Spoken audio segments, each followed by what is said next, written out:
বাস করার ক্ষমতা তো এই মুহূর্তে আমাদের নেই। কারণ আপনারা জানেন আজকে 16টি বছর থেকে বাংলাদেশের মানুষ নির্যাতিত হচ্ছে।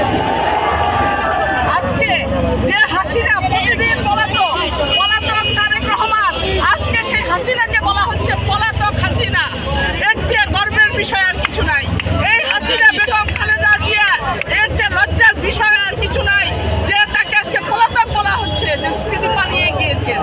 আরেকটা জিনিস মনে রাখতে হবে, উনি বেগম খালেদা জিয়াকে বাড়ি থেকে বের করেছিলেন, আজকে ওনার বাড়ির কবর পর্যন্ত মানুষ খুলে নিয়ে এসেছে।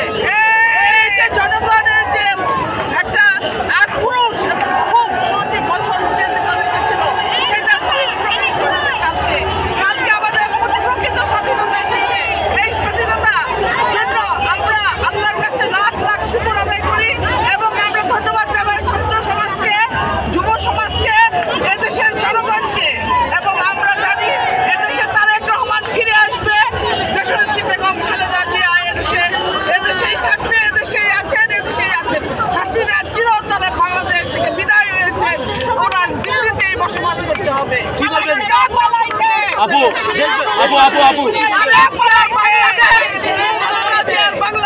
আপু, সাধারণ মানুষের জানমাল নিরাপত্তার জন্য মহিলা দলের রাজপথে কি ভূমিকা থাকে? আমরা ভূমিকা রেখে এসেছি এবং ভূমিকা রাখবো, এবং এর জন্য যদি আমাদের জাতীয়তাবাদী মহিলা দলের লাশও করে সেটার জন্য আমরা প্রস্তুত আছি। দেশবাসীর উদ্দেশ্যে কিছু বলবেন? আর দেশবাসীর উদ্দেশ্যে আমরা বলছি, দেশবাসী আপনারা জানেন অনেকদিন পরে আমরা স্বাধীনতা পেয়েছি। আমরা চাই আমাদের গণতন্ত্র ফিরে এসেছে, আমাদের গণতন্ত্রের মা আসবেন, আমাদের গণতন্ত্রের ভাই তারেক রহমান দেশে ফিরে আসবেন, আবার গণতন্ত্র আসবে, আবার স্বাধীনতা আসবে। আমরা সেই স্বাধীন দেশে স্বাধীন ভাষায় কথা বলবো, আমাদের ভোটের অধিকার ফিরে আসবে, আমরা স্বাধীনভাবে ভোট দেবো।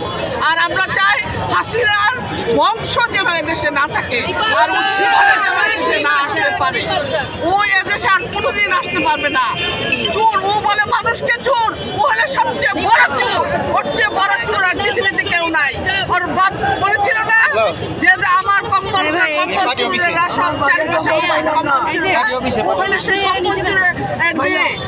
ও ওর বাবার মুরল দিয়ে সারা বাংলাদেশ ঘুরে ফেলেছিল। আজকে কোথায় হাসিনা শেখ মুজিবের মুরল? আর জাতির পিতা কে? জাতির পিতা কে ছিল? আপনারা সবাই জানেন, উনি বলেন জাতির পিতা। জাতির পিতার মেয়ে আজকে পালিয়ে যায় দেশ থেকে। আমরা চাই আমাদের যে শান্তি, সুষ্ঠুভাবে যেভাবে আমাদের গণতন্ত্র, সুষ্ঠুভাবে আমাদের ভোটের অধিকার, আমাদের মানবিক অধিকার, যার জন্য 30 লক্ষ শহীদ রক্ত দিয়েছিল, 2 লক্ষ মা বোন ইজ্জত দিয়েছিল, তার বিনিময়ে দেশ পেয়েছিলাম। সেই দেশের যে স্বাধীনতা আমরা চেয়েছিলাম, যে স্বাধীনতা শহীদ রাষ্ট্রপতি জিয়া রহমানের মুখে ছিল, যে জিয়া রহমানের স্বপ্ন ছিল এদেশের মানুষ স্বাধীনভাবে থাকবে, তার সন্তান তারেক রহমানের স্বপ্ন এদেশের মানুষ স্বাধীনভাবে বাস করবেন, তার মা বেগম খালেদা জিয়া গণতন্ত্রের প্রতীক, তার স্বপ্ন ছিল এদেশের গণতন্ত্র প্রতিষ্ঠিত করবে এবং করেছিল। আবার তিনি নতুন করে গণতন্ত্র প্রতিষ্ঠিত করবেন।